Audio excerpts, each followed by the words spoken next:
먼저 이 자리에 설 수 있음을 저희 하나님께 감사드립니다. 그리고 제가 소미실교회에서 남자 중에서 막내예요.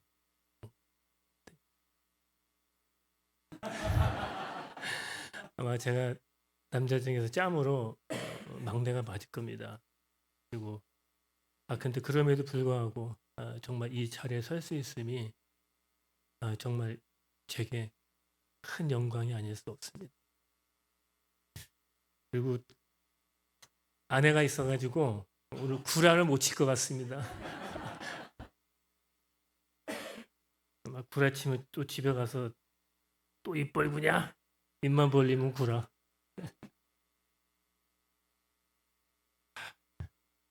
저의 이야기를 그 드리자면 이 술, 주님을 빼놓을 수가 없어요. 저한테. 주님. 뭐 과거에는 뭐 술님, 술주님. 저한테 빼놓을 수 없는 아주 제가 지금 마시지는 않지만 제가 좋아합니다. 술을. 좋아해요. 제 과거의 부분이기 때문에 뭐 혐오하거나 뭐 그러지 않습니다. 저는 회복 중인 알코올 중독자입니다.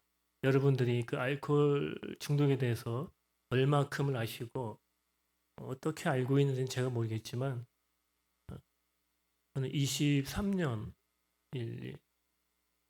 23년 4개월이 좀 지나도록 너무 한 방울도 마시지 않고 살고 있습니다. 별난 사람이에요, 사실은. 별난 사람이에요. 제가 오늘도 성찬식이 준비되어 있는데 제가 처음 성찬식 때 궁금했어요. 주스일까? 알코올일까? 딱 받았는데 직감적으로 알죠. 알코올이네. 제가 이렇게 기도했어요. 하나님 패스할게요. 지금 몇 번 했는데 마시지 않았습니다. 스스로 그게 제가 하나님 앞에서 뭐 부끄럽거나 뭐 그렇지 않습니다. 저의 어떤 특별한 사정이 있으니까요. 저한테 예수님은 중학교 1학년 겨울방학 때 오셨습니다. 누구를 통해서 왔냐면 교회 누나를 통해서 왔습니다. 교회 누나를 통해서. 저희 동네에서 그때만 해도 정말 교회에 이게 종이 있었어요. 땡, 땡. 교회 종소리가 가끔 들리면 약간 거리가 있어가지고 그 성관교회로부터 이렇게 은은하게 들려오던 교회 종소리. 근데 이제 어느 날 누가 얘기를 해서 알게 된 거죠. 교회에 예쁜 누나가 있대. 그럼 가봐야지. 그래서 그때 제가 집에 형이 사놓은 그 세고비아 기타, 통기타가 있었는데 형이 못 배우고 제가 배웠어요. 중학교 겨울방학 때. 갈 때 가방에도 안 넣어가고 어깨에 딱 메고 갔어요. 중학교 1학년 때 주일 예배 끝나면 전도사님이 그 성경 파노라마라는 책으로 저희 성경 공부했던 기억이 나고 그때 교회 누나랑 같이 했는데 근데 별일이 안 생기더라고 이게. 저만 그냥 가끔 이렇게 힐끔힐끔 보고 별일이 안 생겨. 근데 제가 어저께 이 안정문 이렇게 정리하다가 딱 기억이 나더라고요. 가을이었을 거예요 아마. 부흥회랬습니다. 부흥회. 그때는 이제 막 죄에서 자유를 얻게 여기 뭐 끄덕끄덕 거리신 권사님 계세요. 막 목사님 막 강대에서 정말 뜨거웠어요. 그때 이렇게 의자가 아니라 이렇게 좌식이었는데 아마 제 기억에 정말로 장로님, 집사님, 권사님들 엉덩이가 바닥에서 막 10cm에서 한 30cm 붕붕 떴던 것 같아요. 진짜로. 웃으시는 저 권사님은 다 해보신 것 같아요. 정말 뜨거웠어요. 그때 저희 중등부에서 특송을 준비했었거든요. 어제 기억이 나더라고요. 잊지 않고 있어요. 그 제가 영문 밖에 있게. 어제 이렇게 오랜만에 들어봤는데 고난주간에 딱 그 적합한 그런 찬양이더라고요. 몇 장이 제가 까먹었습니다.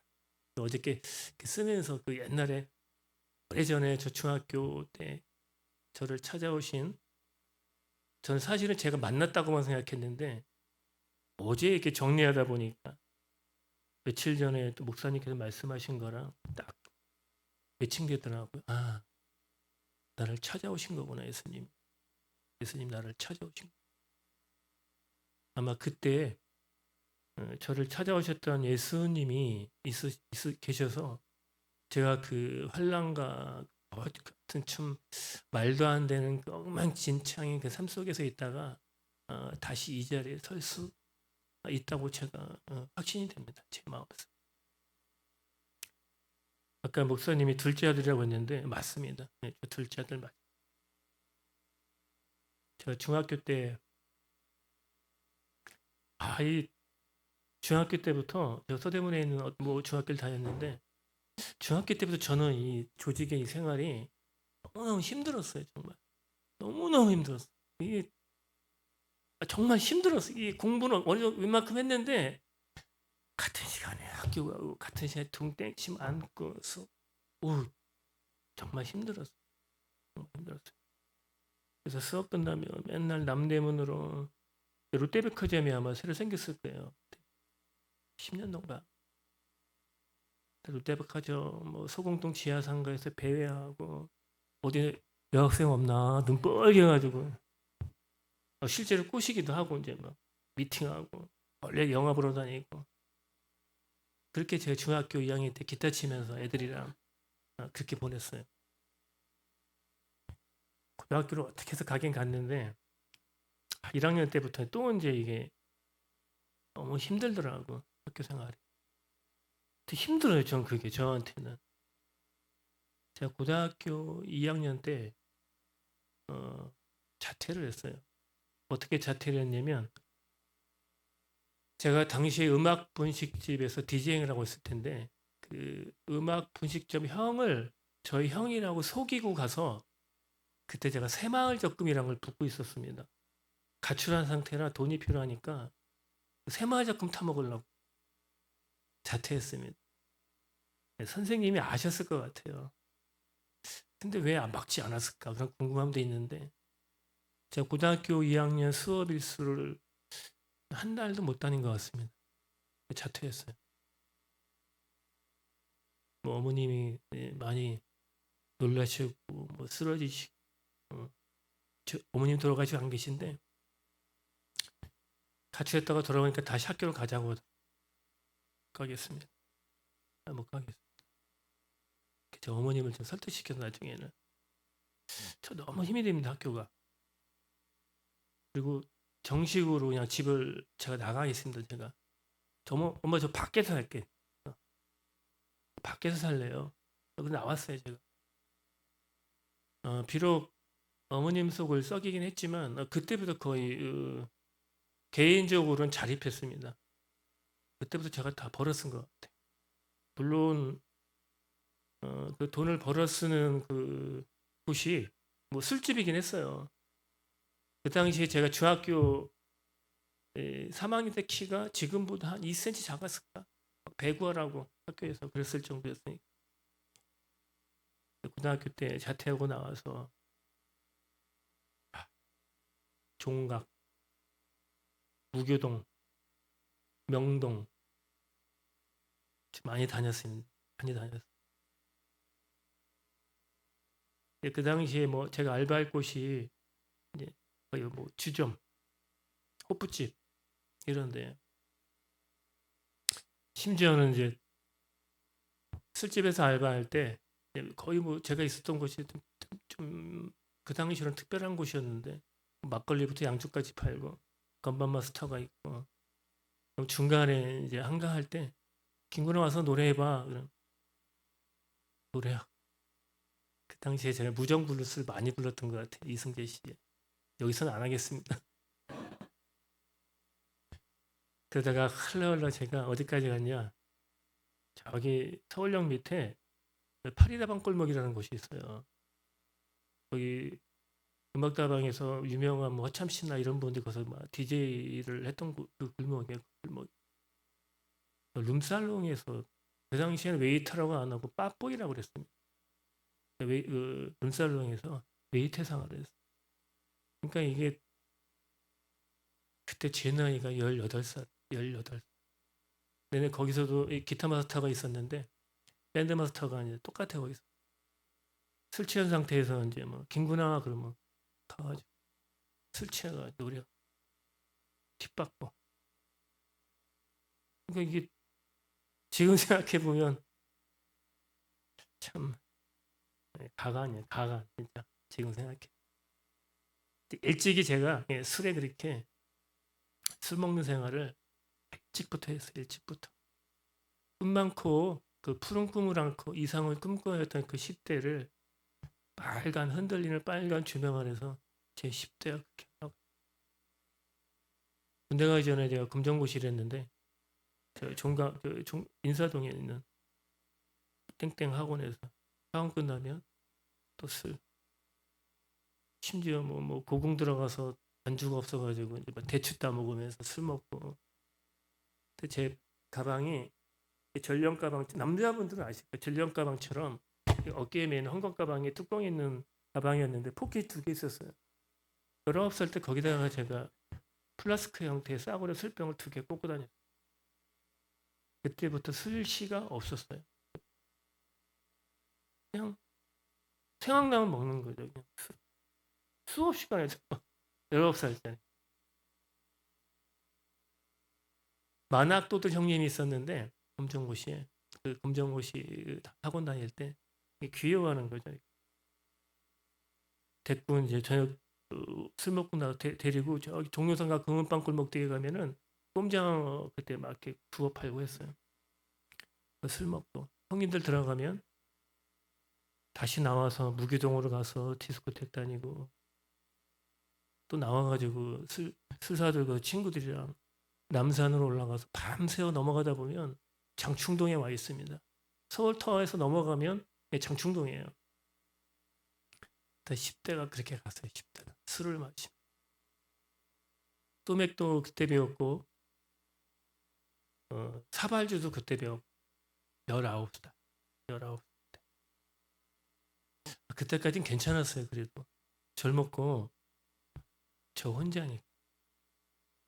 제대하고 89년도에 제가 회사에서 아내를 만났습니다. 아내를 만나서 5월 달쯤에 첫 데이트를 경복궁에서 했는데 그때 사파리 잠바를 입고 있었고 데이트 여자랑 처음 데이트하는데 내내 사파리 주머니에 그 싸구려 플라스크 형태의 럼주를 제가 갖고 나 도공을 다니면서 먹는 거 이렇게 맛이 강하게 도른 거예요 진짜. 미친놈이. 아내랑 가정이 꾸려졌는데 미안한 얘기로 정말 죽을 것 같다. 죽을 것 같아. 근데 건설회사 다녔는데 아침에 출근하려고 딱 보면 여자들 발 6개가 내 딸 둘 낳았을 때 여자들 발 6개가 보면 너무 무서웠어요. 이 세상이 어떻게 내가 가장으로서 할까? 이 가정이 아마 아빠에 대한 훈육이 안 된 거죠. 저희 부모로부터.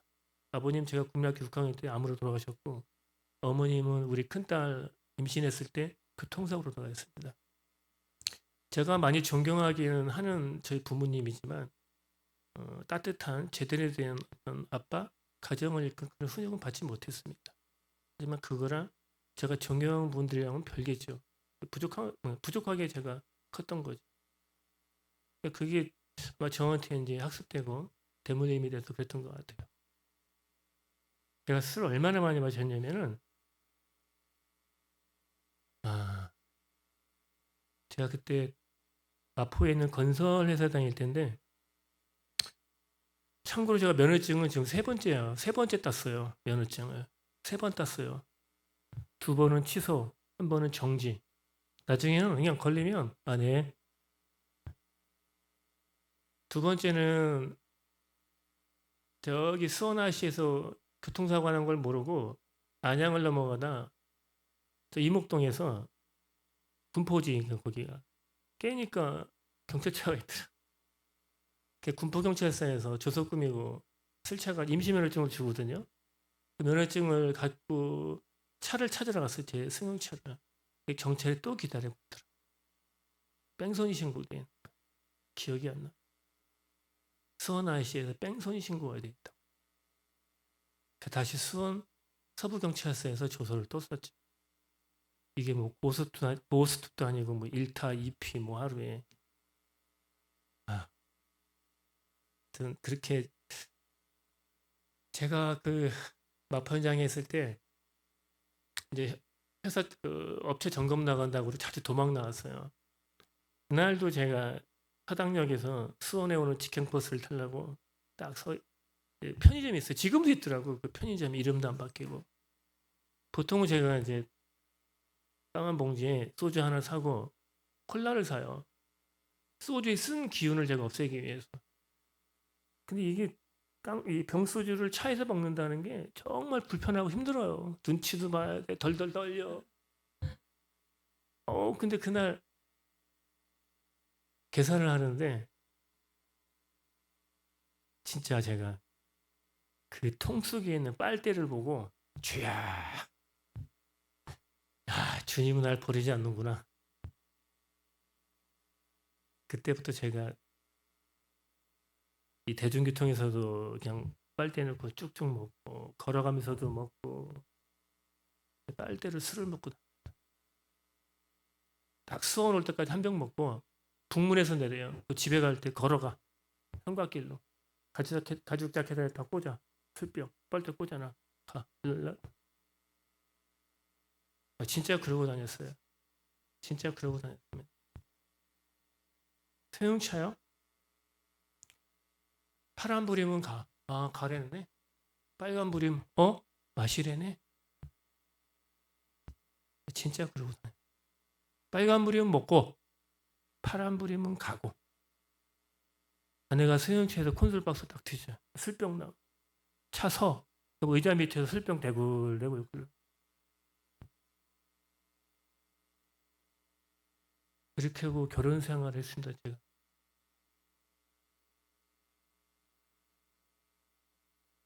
2000년 1999년 여름인가? 아내가 어디를 막 갔다 오더니 그날도 제가 만취해 있었는데 저를 붙잡고 얘기를 하더라고. 당신 알코올 중독이래. 병인 거래. 그건 낫을 수 있대. 회복할 수 있대. 제가 말을 못했는데 이렇게 생각했어요. 전현도 이제 미쳐가는. 근데 그게 미약했지만 제 시작, 회복의 시작입니다. 그리고 그해 1999년 새 밀레니엄을 앞두고 저희 선수들끼리 그래요. 모임 가면 저 중독자들 어디 모임 나가요. 아주 대단한 진짜 좋은 모임이에요. 선수들끼리 그래요. 병원 몇 번 갔다 왔어? 어디 갔다 왔어? 나 국정원이야. 국립정신병원. 1999년 새 밀레니엄을 앞두고 제가 저기 공주 국립정신병원에 입원했고 3개월 있다가 나와서 또 재발하고 두 번 정도 2001년 12월 4일까지 우연하게 똑같이 12월 4일까지 두 번을 더 입원했었습니다. 한 번 입원하면 한 100일 정도. 2001년 12월 4일이요. 계속 그렇게 사는 거예요, 제가 인생을. 2001년 12월 4일 날 가정이 깨지기 바로 이제 직감적으로 이제 가정이 깨지기. 그날 무면허로 음주운전으로 우리 배달할 때요. 이게 면허증이라는 게 있으면 음주운전하고 없으면 무면허 음주운전이에요. 면허증이 의미가 없어요. 그날도 새벽에 소주 2병을 먹고 우리 배달 끝내고 오전이었을 거예요. 아마 술이 조금 깨어갈 무렵 아내가 조용한 어조로 그러더라고요. 여보, 당신도 나 만나서 힘들었지? 야, 이제 헤어져야 돼.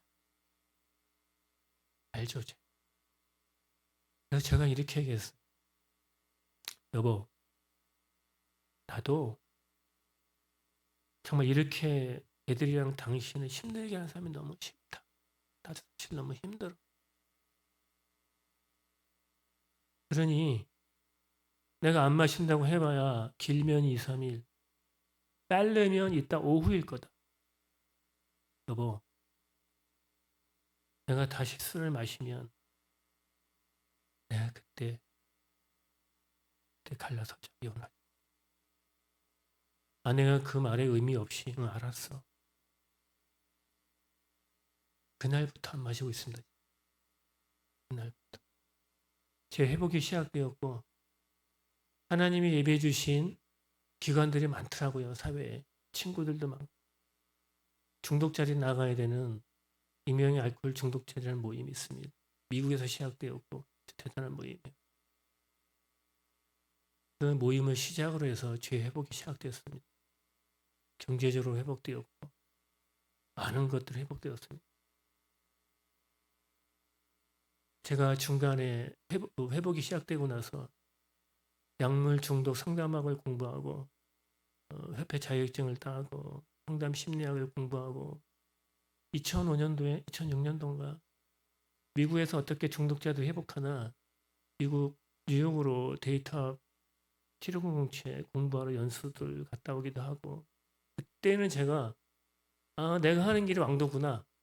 나라를 구하겠노라고 또 박사에 관심이 있었는데 중간에 이제 공부는 상담 심리학만 하고 공부는 그만했습니다. 봉사를 하기로. 근데 한 5, 6년째 지나갈 때쯤에 5, 6년째 어느 날 문득 딱 생각이 들거든. 2001년 12월 4일 날 나한테 무슨 일이 난 거지? 갑자기 그 생각이 들더라고. 나는 그때 왜 안 마실 수 있었지? 너무 궁금해. 제가 안 먹는다고 뭐 수백 번 말한 게 더 했거든요. 각서를 쓰고 성경책에 꽂아넣기도 했었어요, 제가. 빌기도 하고. 근데 그때부터 안 먹기 시작했던 거죠. 나중에 알게 됐죠. 그 생각하고.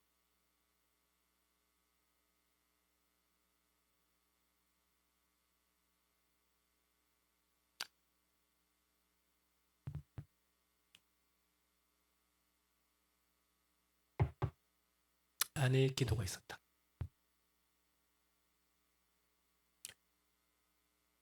아내의 기도가 있었고 제가 모르는 분들이 저를 위해서 기도해 주고 있다는 걸 제가 알게 됐어요. 그 확신이 정말 오더라고요. 그때 제가 딱 마음에 들어온 게 겸손해지자. 내가 한 게 아니었고. 내가 한 게 아니었고. 아내의 기도가 있었고 저를 사랑해 주는 목사님이 있었고 실제로 제가 나중에 알게 된 건데 제가 알지 못하는 분이 저를 위해서 기도를 해주고 있더라고요.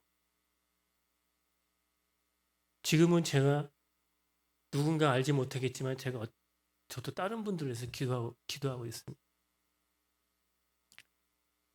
진짜 제가 이게 나만 그런가 싶어서 제가 친한 중독자한테 실험을 한번 테스트 한번 해봤어요. 너 그때 도박을 왜 안 했냐? 그러니까 그때 내가 마음을 단단히 먹었지. 야 이씨, 너 한두 번이 아니잖아 그때. 결론 말끝을 붙잡고 가보니 이 사람들이 말을 못하더라고. 자기들이 왜 술을 멈추고 도박을 멈추었는지 논리적으로 설명이 불가하다는 결론을 내렸어. 중독은 영적인 질병이라고 일컬어집니다. 전문가들이 하는 얘기예요. 영적인 이 질병이란 영이라는 단어에 자연스럽게 신을 떼어놓을 수가 없는 거지. 신의 도움 없이는 회복할 수 없는 병. 영적인 질병, 알코올 중독. 그렇게 회복이 시작되었고 경제적으로 회복하고 다시 제가 이제 전에 다니던 교회에서 집사님들이랑 밴드 활동하면서 봉사하고 제 신앙생활이 어떤 다시 시작된 거죠. 이제. 좀 상당히 상대적으로 더 온전해진 상태에서 제 신앙생활이 다시 시작됐습니다. 많은 것들이 잘 되었어요. 많은 것들이 경제적으로 많이 회복했고 저도 그 쓰레기같이 살던 삶 속에서 나름대로 저를 위한 명상도 하고 집단 프로그램 뭐 생식하면서 집단 상담 프로그램 많은 것들 기도도 하면서 공부도 하면서 많이 회복하더라고요.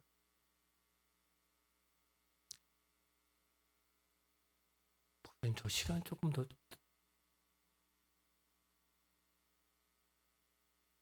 저한테 딸이 둘이 있습니다. 큰 딸은 교회 한번 왔었고 작은 딸 녀석이 하나 있는데 이 녀석이 큰 딸이랑 달라요. 물론 얘가 많이 힘들어했던 거는 시작은 저였어요. 저. 아빠를 정말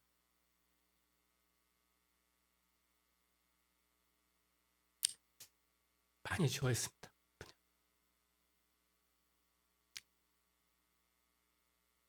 2년 전 8월 20일 날 6시가 채 안 돼서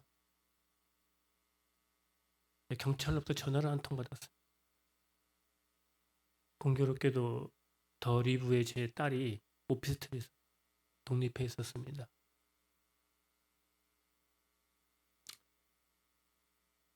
민재한테 깊은 우울증이 있었고 불면증이 있었고 무엇보다 정말 어마어마한 공황증이 있었어요.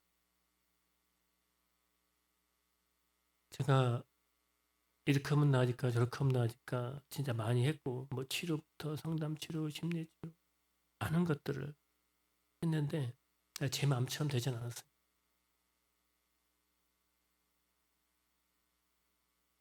그 전화를 받기 2년 전에 생업을 다 뒤로 하고 돈이 뭐고 필요 없다. 자연 속에 있고 싶어서 아내랑 그해 가을 추석 지나고 캠핑 장비를 사가지고 설악산에서부터 11월 초까지 주말이면 집에 와서 예배드리고 다시 떠나고 11월 초에 제가 내장산까지 갔었습니다. 딸을 데리고.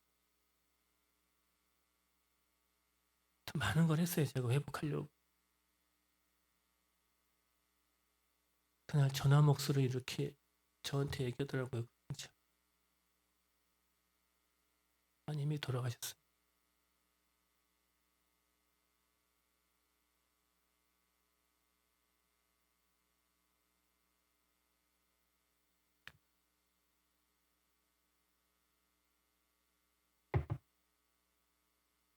아내랑 같이 갔고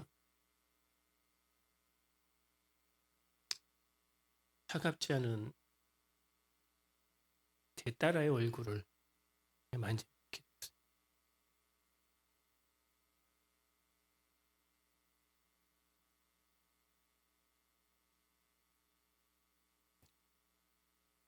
하나님,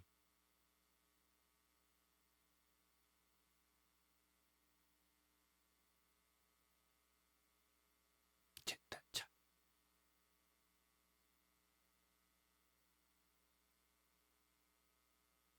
제 딸 잘. 인지야, 박정.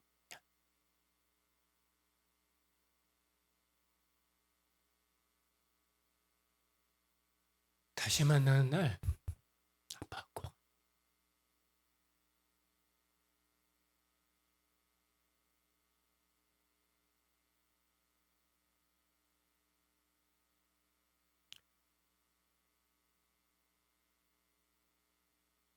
이제는 병원으로 옮겨졌고 둘이 집으로 와서 아내한테 너무 미안하다. 내가 정말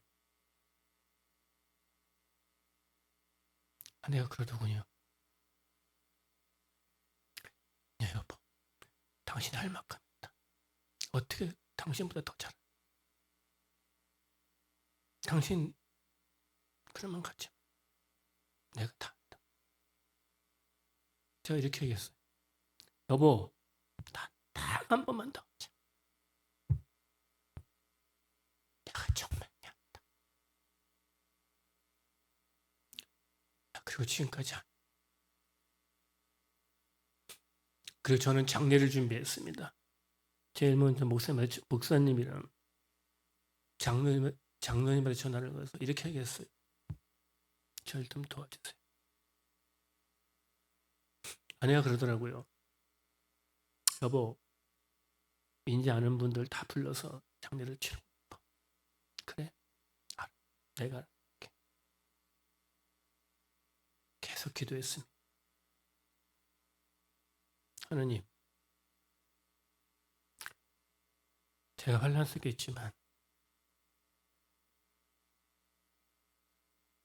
아빠로, 할아버지로, 남편으로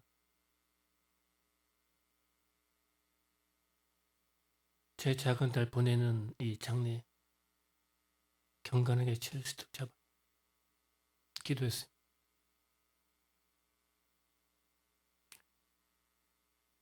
첫날 저녁에 우리 민경이가 왔는데 나중에 한 사실이지만 우리 집이 무너질까 너무 걱정이 컸다더라고. 아빠가 쓰러지지 않을까? 아빠가 무너질 것 같은데. 그러니까 얘가 애도를 못하는 거예요. 사이랑 처남이 빈소를 지키고 있었고 집에 왔을 때 제가 아내랑 큰딸이 같이 자라고 그냥 기도를 해줬습니다. 기도를. 그때 기도를 끝나자마자 큰딸이 그러더라고요. 아, 이제 괜찮아. 아, 기도해줘서 괜찮아. 둘째 날 일찍 가서 우리 민지 얼굴을 보고 있는데 기도하고 그때 글쎄 이것도 하나님의 음성인가 뭐 요새 말씀 듣지 않으면 뭐 저도 직접 못 들었습니다. 쳐다보고 있는데 이러는 것 같았습니다. 아빠 너무 힘들었지. 아빠 있잖아. 아빠 나한테 춘사랑 줬다고 너무 힘들었지. 아빠 중독자도 친구들 좋아하지? 나한테 준 사랑 부족하다 생각하면 그 친구들 많이 사랑해 주다 와. 정말 그러는 것 같아. 그러니까 정신이 맑아지더라고요, 제가. 발인대 교회 식구들이 많이 왔었는데, 그리고 지인들도 많이 왔고, 무엇보다 민지 친구들이 많이 왔어요. 발인대 응구도 도와주고. 제가 그 친구들한테 이렇게 얘기했습니다. 얘들아, 너무 힘들어하지 마. 너무 힘들어하지 말아라. 민지는 잘했을 거다. 세상 살다가 우리의 민지가 생각나서 힘들어하지 말아라. 고맙다. 내 딸 가는 이 길에 와서 마음 써주고 도와줘서 고맙다. 내가 너희들을 위해서 나의 믿는 하나님께 기도.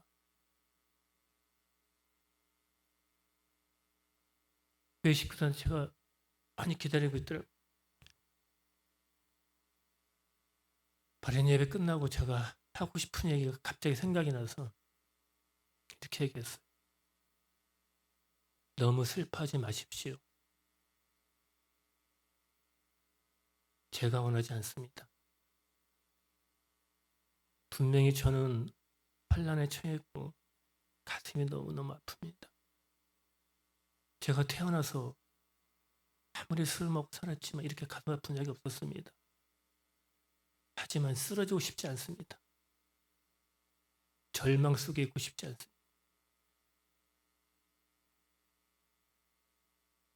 나의 하나님이 그렇게 제가 살기를 원치 않습니다. 제 마음속에 평생을 갖고 갈 아픔은 남아있겠지만 이 세상을 마지못해 두 발로 억지로 서 있고 싶진 않습니다.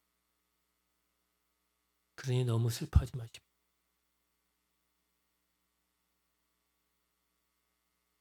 제가 그 교회를 떠나올 때 우리 아내가 많이 울었죠. 그곳에서 우리 큰딸 결혼도 하고 작은 딸 장례식 때 많이 큰 도움을 받았고 목사님이 저한테 문자를 하나 보냈더라고요.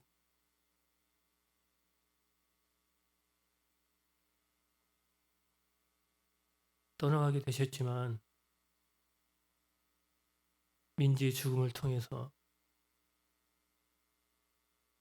저희 교회 성도들에게 좋은 또 다른 많은 모습을 보여줘서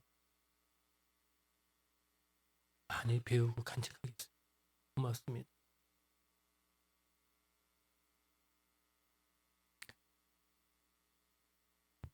제가 말이 좀 길어졌는데 이 말씀을 드리려고 오늘 사실은 섰습니다. 제가 그 뒤에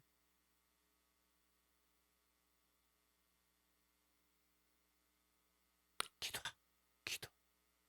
우리 민지가 저한테 가장 큰 선물, 기도하는 습관을, 기도하는 삶, 성경 속에 있는 삶, 예수님 안에 있는 삶, 그래서 큰 선물을 주고 왔어요.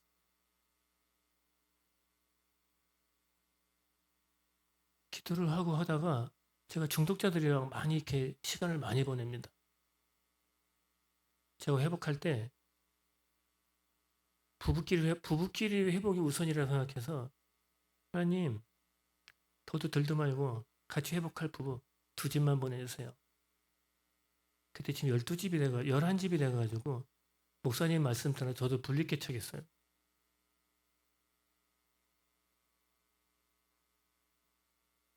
장례가 끝나고 저희 집에 모임이 있던 날 애들이 너무 무겁게 들어오는 거예요. 얘들아 그렇게 들어오지 마. 우리 참 말 놔요. 모임에서. 빨대야 뭐 이렇게. 제일 젊은 친구가 30살이고 제일 나이 많은 친구가 63인가? 나이 잘 몰라요. 너무 그렇게 들어오지 말아라. 내가 원하지 않는다. 힘들어도 괜찮다. 제가 이제 하나님에게 내가 나이 등된다. 하나님께서 괜찮다. 그랬더니 무신론자가 한 명 있습니다. 그 친구가 그날 이러더라고요. 나는 신을 안 믿었었다. 근데 빨대를 보니까 내가 믿게 됐다. 하나님 분명히 계시다. 나도 하나님을 믿어야 되겠다. 지금 교회 다니고 있습니다. 교회 다니고 있어요. 그 외에 제가 그 모임을 통해서 민지를 그렇게 보내고 기도하는 중에 하나님 나를 도구로 쓰시나? 라는 기도를 하다가 제가 이렇게 기도를 했습니다. 하나님 쓸만하면 써주세요. 그럼 제가 그 길 위에 설게. 시간상 다 많이 말씀 못 드리지만 우리 아이의 죽음을 이야기하는 과정에서 두세 집의 자살 유가족들이 한 번도 그 죽음에 대해서 함구하다가 저와 나누다가 그 사실을 이야기하곤 저한테 그러더라고요. 고맙습니다. 말을 못하고 살고 있었더라고요. 근데 제가 이렇게 얘기했어요. 그래 가슴이 그렇게까지 아픈데 우리가 그런 것도 아닌데 왜 우리가 숨어 있어야 됩니까? 우리 하나님이 그걸 원치 않을 겁니다. 여러 가정이 그런 시간 속에서 안 믿는 가정이 믿게 됐고 떠났던 가정이 다시 교회 공동체로 돌아가서 신앙생활을 하는 걸 제가 여러 번 체험했습니다.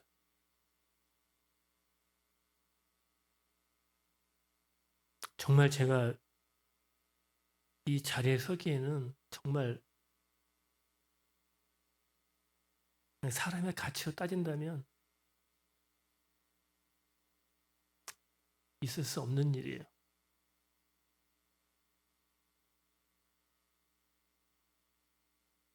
정말 저희 하나님이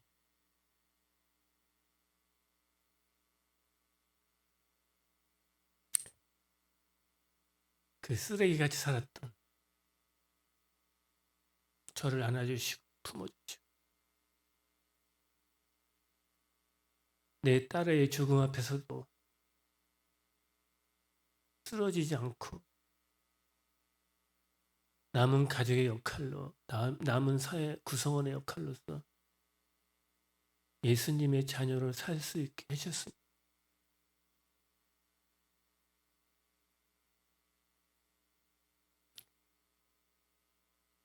제가 이 교회에 올 때 다른 교회 다 아내가 선택해서 갔어요. 어느 날 집사람이 우지사님이랑 친분이 있다 보니까 이 교회 한번 가보자고 하더라고요. 그래, 가보자. 그냥 이렇게 딱 일부 들어왔는데 젊은 집사님들 찬양을 보고 제가 울었어요. 감사했고 민지 생각이 나. 편안하더라고요. 집에 들어가서 그랬습니다. 제가 여보 나 다른 교회 금방 가보고 또 갈 때 갈지언정 나 예수 홈이실게 당분간 나가보고 싶어. 여보 혹시 다른 생각이 있어도 내 생각이 동의해줘.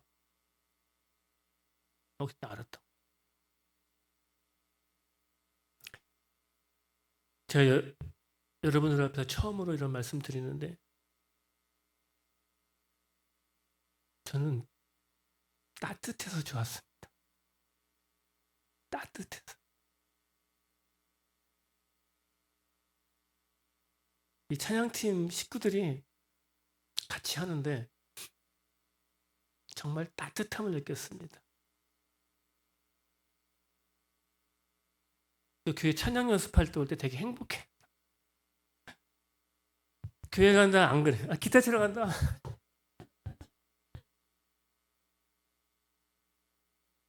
제가 요즘 이렇게 기도해요. 하나님, 제가 앞으로는 정말 목사님이 이상해져가지고 진짜 아니다 이런 거 아니라면 저 예수 음식교에서 뼈먹게 해주세요. 정말 이렇게 기도합니다. 사람들 때문에 마음 다쳐서 교회 떠나고 싶지 않습니다. 부족하면 부족한 대로, 좋으면 좋은 대로, 무언가 불편하면 불편한 대로 저 계속 같이 하고 싶다고 그런 기도예요.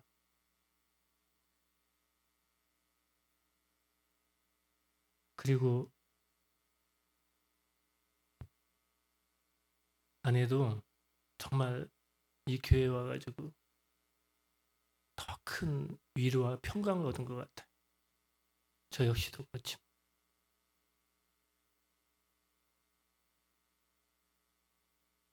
사실 오늘 교회 오기 전에 정리하다가 너무 많이 울고 왔어요.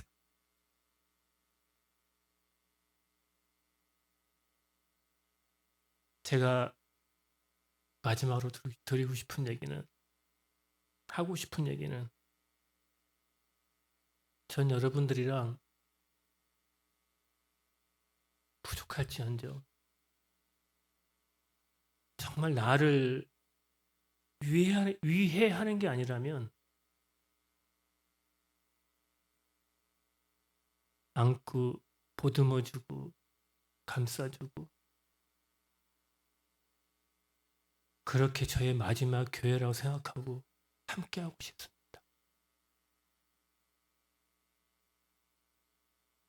그리고 목사님도 참 아까 저도 목사님 참 마음에 들어요. 그리고 혹시나 제가 민지랑 그런 얘기를 들으셨다고 해서 너무 측은하게 봐주시지 않기를 정중하게 부탁드립니다. 제가 기도하면 하나님이 그러더라고요. 동환아, 괜찮아. 그래도 괜찮아. 괜찮다.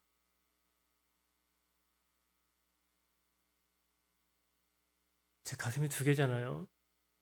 이 한쪽에 있는 아픔은 제가 죽을 때까지 갖고 가겠죠.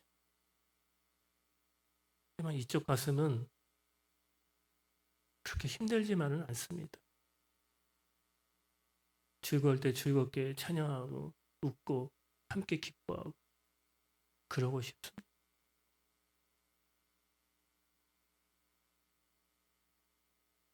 시간을 너무 했었어.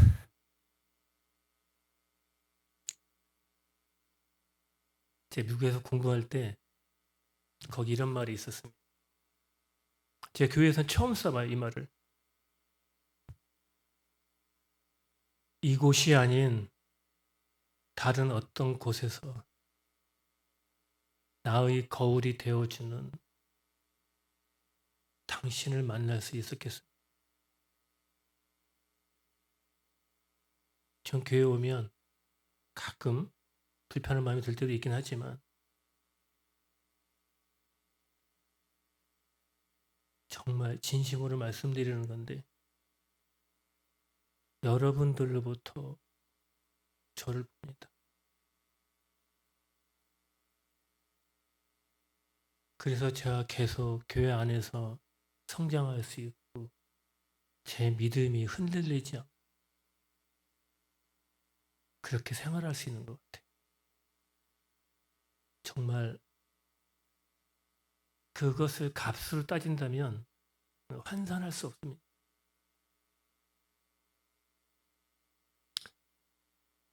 혹시 일상 중에 제 아픔이 기억나는 분들 계시면 기도해 주세요. 저도 계속 기도하면서 살겠지만 그래도 감히 말씀드리지만 기도해 주십시오. 저도